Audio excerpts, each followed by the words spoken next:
The final buzzer hadn't even finished echoing through the arena before Taylor Swift detonated. She leapt to her feet, whipped her blue and orange rally towel above her head, and screamed into the roar of 60,000 souls losing their minds at Madison Square Garden. Eyes blazing, smile wide enough to light up all of Manhattan.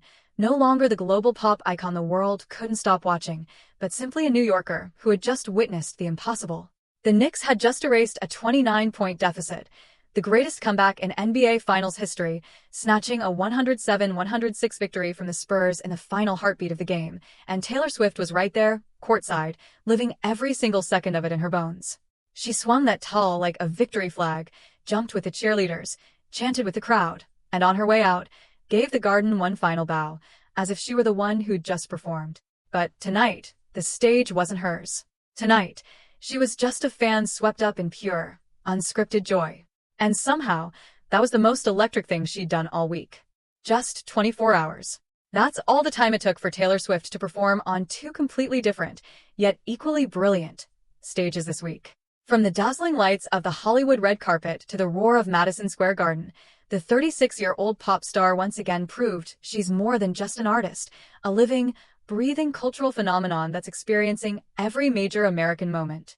The story began on Tuesday night, June 9th, at the Dolby Theater in Hollywood, California. Wednesday night, June 10th, Madison Square Garden, the hallowed ground of New York basketball, lit up for the NBA Finals for the first time in nearly 3 decades.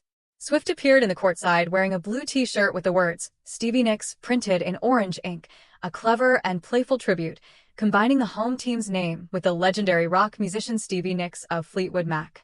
Not stopping there, she brought along her 2 companions, the Haim sisters, each wearing a different message on their chest. Alana Haim with Nickelback, a play on words from the rock band Nickelback, and Estee Haim with Nicole Kidman, a clever wordplay on actress Nicole Kidman.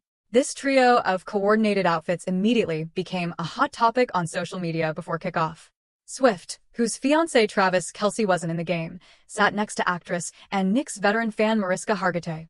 This was a particularly noteworthy moment, because Hargitay is famous for her role as Detective Olivia Benson in the series Law and Order, SVU, and Swift named her pet cat after that character. Sitting next to the character after whom she named her cat, that kind of moment could only happen in Taylor Swift's life. Alana Haim sat next to comedian Ben Stiller and his wife Christine Taylor, a coveted celebrity row for any sporting event. Game 4 of the 2026 NBA Finals wasn't just a basketball game, it was a New York cultural convergence in the fullest sense. Also present in the arena were Michael J. Fox and his wife Tracy Pollan, Ben Stiller, Tracy Morgan, Adam Sandler, and Nas. The familiar faces of the celebrity row were all present, including Spike Lee, Larry David, and Timothée Chalamet. Jerry Seinfeld and Jimmy Fallon were also in attendance.